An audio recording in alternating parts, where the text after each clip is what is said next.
Dear lined piece of paper. If I didn't have this journal, I wouldn't really talk to anyone, so I guess a lined piece of paper is better than nothing. Dr. Adams says anything is better than nothing, but he has yet to convince me. I'll do my own reading on these subjects. Okay, where do I start? They gave my camera back, obviously. That was a hard one. For a while I thought I might never see it again. But Kim insisted, because Kim is cool. She gets it. I don't even know where the hell me and Dad would be if he hadn't married her. I certainly never would have been able to keep the camera. And once I get the car fixed up, I'll be able to drive it again. I miss driving the most, I guess. Just being able to take off and be free and go nowhere. They say what doesn't kill you makes you stronger. But this was not what I was thinking back before Rockland, when I tried to see if I could in fact break out of this world and into some dark, cool calm that would let me be happy all the time. I was not going for the make you stronger part. I was not going for the what doesn't kill you part. I was going for peaceful silence, to be able to capture that moment between strength and destruction once and for all. I guess I miscalculated a little. But that doesn't mean I'll give up. I can try again. I'm making art, like Kim says. And maybe I can make an even better movie than the one me and Eric made back in Virginia. I'm going to stay dedicated to it no matter how many stupid doctors I have to talk to, or new pills I have to try. I am going to get around all these people, the ones who always keep trying to convince you to be a part of their dull world, telling you how important you are, and how much you mean to them, and how you should get up and go for a walk, or go to classes and meet new people, or, the stupidest one ever, do something that will make you happy.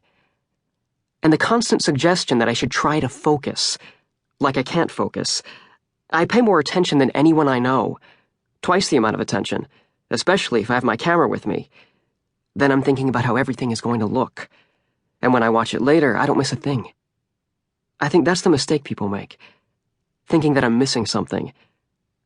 I see this world clear as day. I see how everyone plays their part, says what they think other people want to hear, and I see how there are spaces where people are themselves, and that's where I want to go. I want to see them there. Not in school, not trying to be good around their parents, or trying to be an example for their kids, or trying to look important at work. There is a time when people are entirely themselves, and that's what I want to film. That's the world I want to live in. What would make me happy is finding another friend like Eric. Eric and I were happy making movies and cruising in the Austin Healey.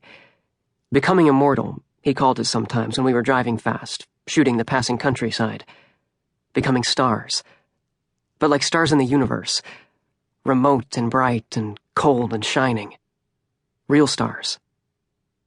Nobody was going to make me pay for what I did. But instead of being happy about it, all I could think about was getting it right this time. You know what? Maybe I am stronger now. Maybe I should just say fuck it. Because if I'm honest, I don't know if I even feel like I need to pay for anything at all. Maybe I did for a minute. Maybe I do sometimes when I talk to Dr. Adams. Not pay, I guess, but process, like he says, and understand. But this is what I understand. Life's not fair. And if I'm doing the things that make me happy, they might be different from what makes everyone else happy. I lied earlier about having no one to talk to. I met someone today. And she smiled at me in this way that made me feel like she knew me. Like she knew exactly who I was. I would love to be around someone who knew exactly who I was for just even a minute. It would be such a relief. We talked for about half an hour, standing in the driveway, and I could tell she really gets things. I was almost going to ask her if she wanted to come into the garage and see the Austin Healey. It's so close to being fixed. I do have to give Dad credit for that, making me fix it myself, and then showing me how. He even had it brought from Virginia so I could keep working on the engine now that I've got the body smoothed out and painted. I thought after the accident that he would freak, that he'd sell it for parts and never let me drive again. My first thought when I saw how much damage it took was that there was no way it had ever run again, and that was a real disappointment. My first thought was that it was another miscalculation, another thing Eric and I didn't see coming. Sometimes I wish we could talk about it. It would really help if I could just ask him a few questions.